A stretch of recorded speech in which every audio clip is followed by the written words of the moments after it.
Bonjour à tous. On se retrouve aujourd'hui pour le 15e jour de notre défi, les lectures curieuses de l'été. L'histoire s'appelle C'est lourd comment? Elle est écrite par Sukanya Sinha, illustrée par Hari Kumar Nair et traduite par Sakuntala. Bonne écoute. Voici une plume et voici une pierre. Laquelle est lourde, laquelle est légère? Quelle question bête! La pierre est lourde, et la plume légère, bien sûr.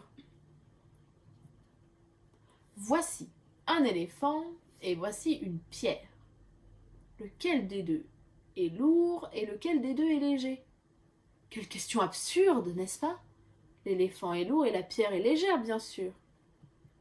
Mais, attends, tu ne viens pas de dire que la pierre était lourde? Oui, parce qu'elle était plus lourde que la plume. Mais elle est bien plus légère qu'un éléphant. Il vaut peut-être mieux ne pas dire « ceci est lourd » ou « ceci est léger ». Il vaut sans doute mieux dire « est-ce que c'est plus lourd que quelque chose d'autre » ou « est-ce que c'est plus léger que quelque chose d'autre ». Mais pourquoi ne pas demander quel est le poids de cette pierre? Peut-on trouver la réponse à cette question sans comparer avec des éléphants ou des plumes? Bien sûr! Il suffit de comparer la pierre à ce que l'on appelle le kilogramme. Le kilogramme permet de savoir si quelque chose est lourd ou léger. La bonne question à poser est: la pierre est plus lourde qu'un kilogramme de combien? Ou encore, la pierre est plus légère qu'un kilogramme de combien? Mais un kilogramme, c'est lourd comment? Voyons voir.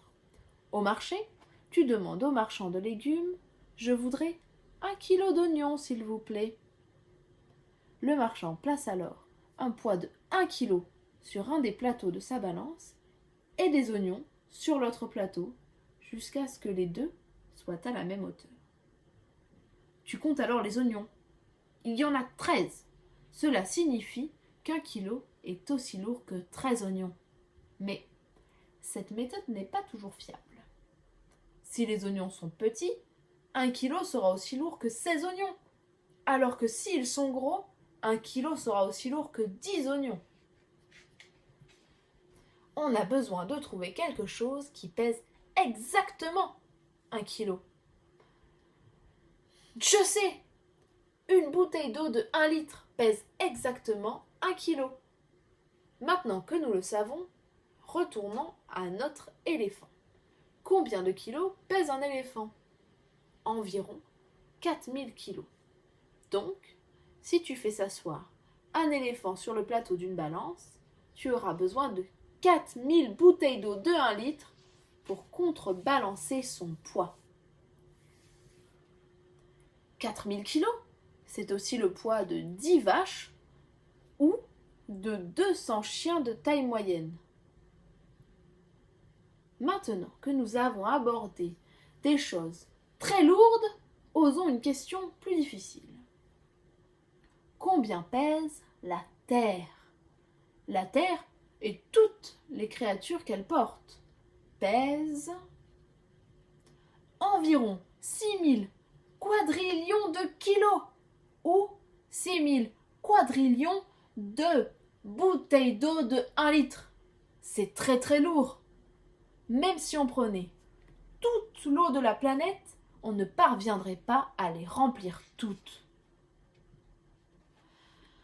Ouf, cette conversation commence à me peser. Revenons aux plumes. Une plume est légère comment? Elle est environ 200 000 fois plus légère qu'1 kilo. Si tu places une bouteille d'eau de 1 litre sur le plateau d'une balance, tu devras mettre environ 200 000 plumes sur l'autre plateau pour que les deux soient au même niveau. Une goutte de pluie est environ 30 000 fois plus légère qu'1 kilo. En gros, 30 000 gouttes de pluie pèsent autant qu'une bouteille d'eau d'1 litre. Un grain de sel est environ 20 millions de fois plus léger qu'1 kilo. C'est très très léger.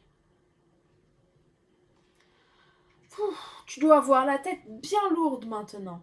Des milliards de questions doivent se bousculer dans ton cerveau, telles que comment pèse-t-on un grain de sable?